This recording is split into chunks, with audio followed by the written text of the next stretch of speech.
Humans have been walking and running on their bare feet for millions of years, and many people around the world still do. Your foot is uniquely designed for walking and running. You've got an enlarged tuber calcaneus, which gives your long Achilles tendon better leverage to store and release energy. That Achilles tendon is long relative to your body size, so it allows you to store elastic energy and release it efficiently during running. Your big toe can hyperextend, helping to push off the ground during terminal stance. You've also got your plantar fascia, a thick band of connective tissue that runs from your calcaneus to the base of your toes. It plays an important role in supporting the arch of the foot, absorbing load during the early part of stance and returning energy during the latter part of stance to help propel you forward. The foot's 26 bones, all of its network of ligaments, and its 4 layers of intrinsic and extrinsic foot muscles have evolved to maintain structural integrity while absorbing the forces associated with walking and running, but also to stiffen when needed to help propel us forward. So for the vast majority of human history, these biological structures, not shoes, were solely responsible for protecting the foot and managing the loads of locomotion, of walking and running gait. Footwear, by contrast, is a relatively recent innovation in human history. Archaeological evidence suggests that shoes first appeared around 30,000 years ago. Back then, footwear likely consisted of thin soles tied to the foot with leather or plant fibers. The oldest still preserved shoes date to around 5,500 years ago and resemble soft moccasins with thin, relatively inflexible soles. By today's standards, these shoes would be considered minimal, lacking thick cushioned heels, rigid arch supports, or motion control features. It wasn't until the 1970s that cushioned running shoes became widely adopted, particularly among recreational runners. Footwear was originally created as a way to protect the soles of the feet from injury due to sharp objects or abrasive surfaces. When habitually barefoot, the foot adapts naturally, developing thicker skin on the sole in the form of calluses. Calluses are composed of keratin, a tough structural protein that also forms hair, nails, horns, and hooves. Keratin is strong, flexible, and resistant to wear. With repeated exposure, the skin of the foot generates calluses in response to mechanical stress. While modern shoe soles can be made from materials that are far tougher than keratin and therefore offer greater protection, there is good evidence that our Paleolithic ancestors were capable of performing long-distance walking and running, including persistence hunting, while barefoot or minimally shod. So while shoes clearly offer protection, they also come with trade-offs. One commonly proposed drawback is that wearing shoes can create a kind of cycle of dependency. When people who are accustomed to footwear go barefoot, it can be uncomfortable due to the absence of calluses, which encourages continued shoe use. This in turn limits further adaptation of the skin, making barefoot walking or running increasingly uncomfortable without a gradual transition. Another commonly discussed drawback is that shoes can reduce sensory perception from the foot. When the foot comes into contact with the ground, the skin, ligaments, tendons, and nerves of the foot provide a rich source of sensory information to the nervous system about joint position, loading, pressure distribution, and tissue deformation. This afferent information is integrated by the brain and spinal cord and influences the efferent motor response, how muscles are recruited, and how joints move to absorb load and maintain stability. Footwear, particularly shoes with thick soles or stiff structures, can alter this sensory input. And as a result, footwear can influence neuromuscular control, strategies, and in turn, movement biomechanics. These ideas have prompted some researchers and runners to question whether modern running shoes might be changing how we run, and also how our bodies adapt to running over time.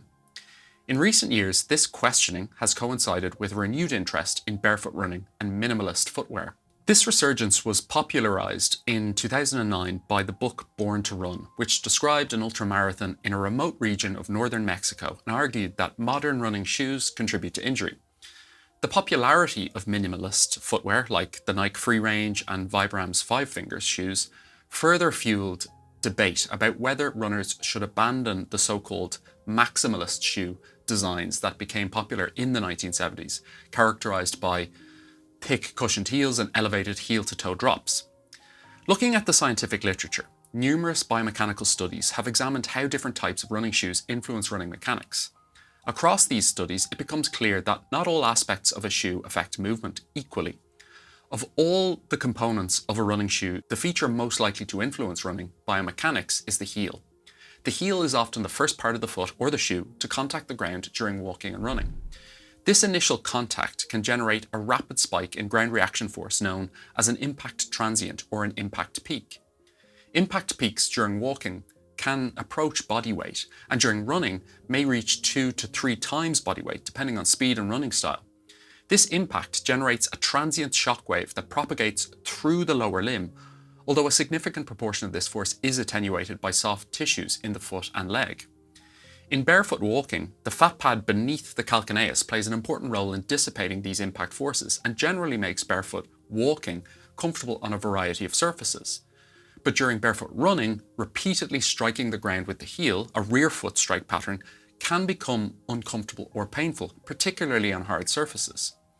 This is thought to be due to repeated loading of the heel fat pad and surrounding tissues, which may become irritated when exposed to high magnitude or high frequency impacts.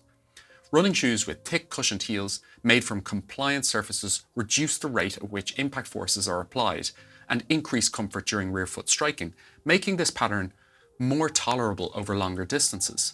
But barefoot running often encourages a different movement strategy. Specifically, many runners adopt a forefoot or midfoot strike pattern when running barefoot, particularly on hard surfaces. By landing on the forefoot and allowing the heel to lower more gradually, runners can reduce the magnitude of the initial impact transient at the heel. A forefoot strike pattern involves a preparatory stiffening of the ankle-foot complex prior to ground contact. When the forefoot contacts the ground, the Achilles tendon and calf muscles absorb a substantial proportion of the load, storing elastic energy that is released later in stance. In this way, the leg behaves like a spring, with elastic tissues contributing to propulsion. What this effectively does is shift where impact is managed, away from the heel and toward the ankle-Achilles complex, where elastic tissues are better suited to absorb and return energy. Landing on the forefoot or midfoot therefore allows some runners to move across hard surfaces without the need for heel cushioning, while still maintaining a relatively smooth trajectory of the body's centre of mass. And when this movement strategy is used repeatedly, it tends to become the default pattern.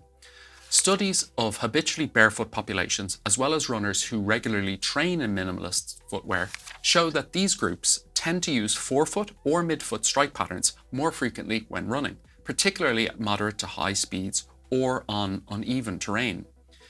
These runners often display higher cadences and more vertically oriented shanks at foot strike, positioning the ankle to plantar flex in preparation for forefoot contact.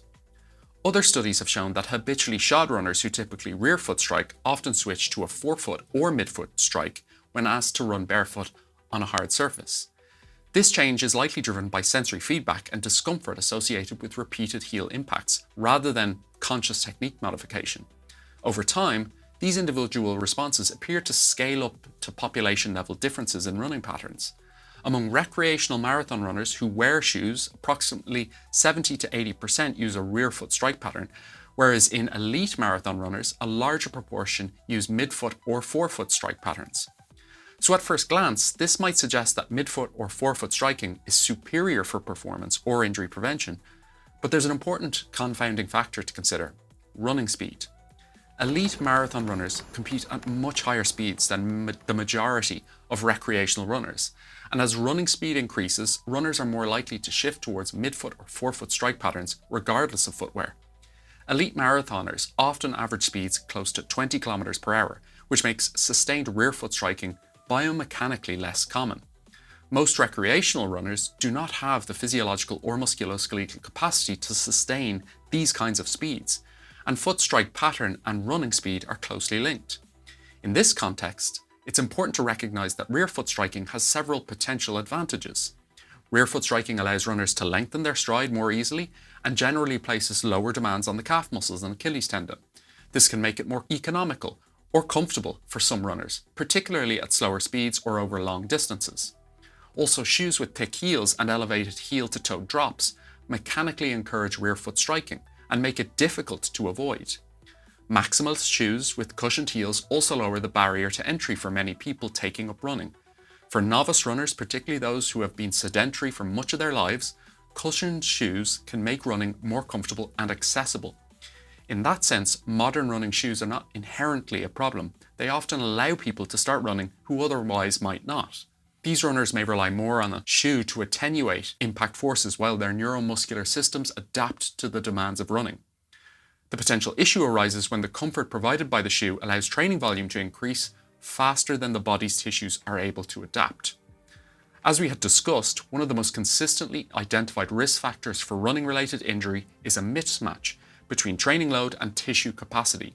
If a novice runner rapidly increases training volume, for example running 40 kilometers per week soon after starting, the cumulative load experienced by the bones, tendons and joints can be substantial.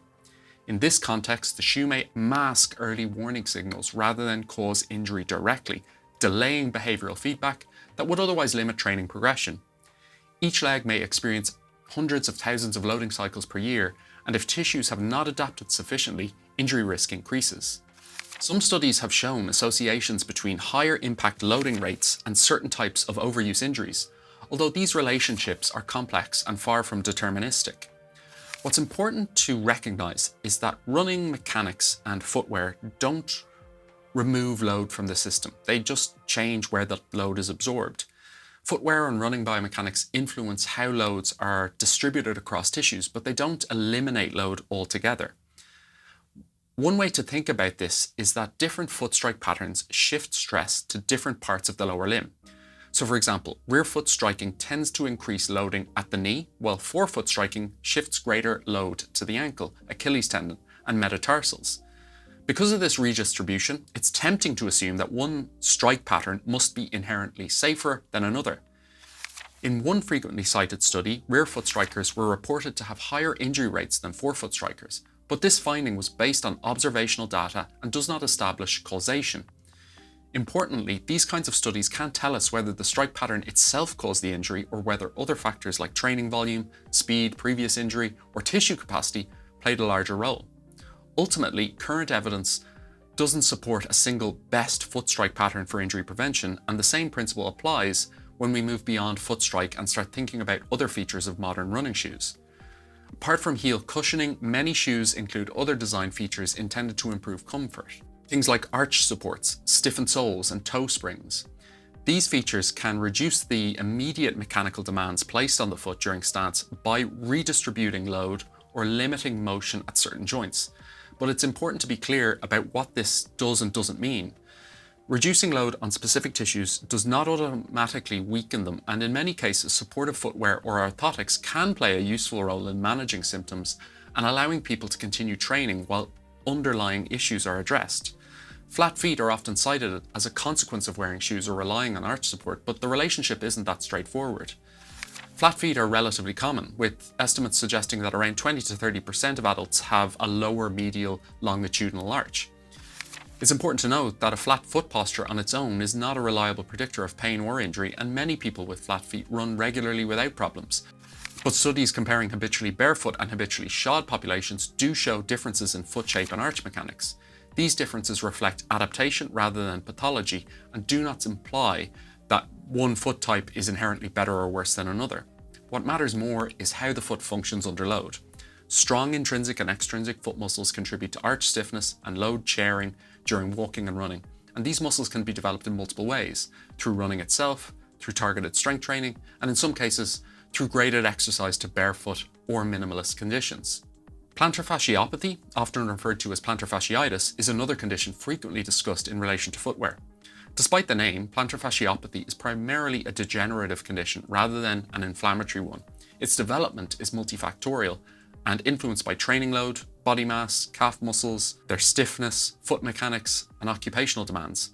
While weakness of the foot muscles may play a role in some individuals, excessive or rapidly increased loading is a far more consistent risk factor.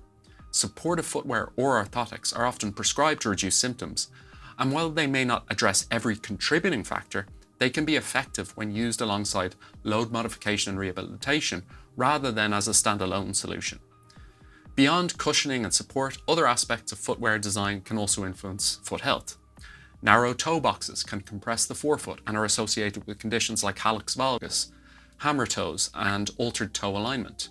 High-heeled shoes change posture. They shorten the calf muscles and increase loading through the forefoot and knee when worn habitually. Encasing the feet in enclosed footwear for long periods can also create warm, moist environments that favour fungal and bacterial infections. So taken together, these factors suggest that modern footwear can contribute to certain mismatch conditions, situations where our tissues are exposed to loads or constraints or environments that they're not well adapted to. This doesn't mean modern shoes are inherently harmful though, but it does mean they meaningfully influence how the foot functions. So should we all abandon modern shoes and return to barefoot or minimalist running? Probably not, at least not universally. For elite athletes, footwear designed specifically for performance clearly offers advantages. Track spikes provide levels of traction that can't be matched when barefoot.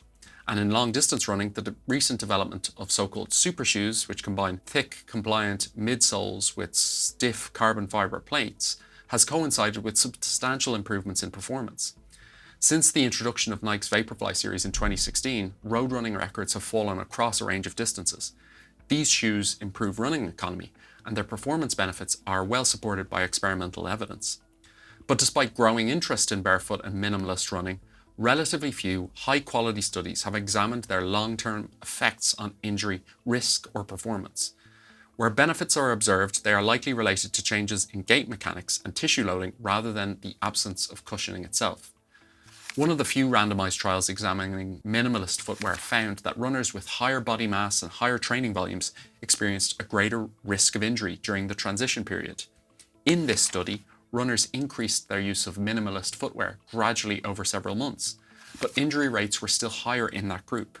This highlights a key point. Transitioning to barefoot or minimalist running represents a substantial shift in loading patterns. Tissues like the Achilles tendon, calf muscles, and metatarsals require time to adapt.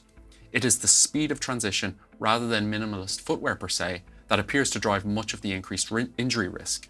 So based on current evidence, any move toward barefoot or minimalist running should be gradual, conservative, and guided by symptoms.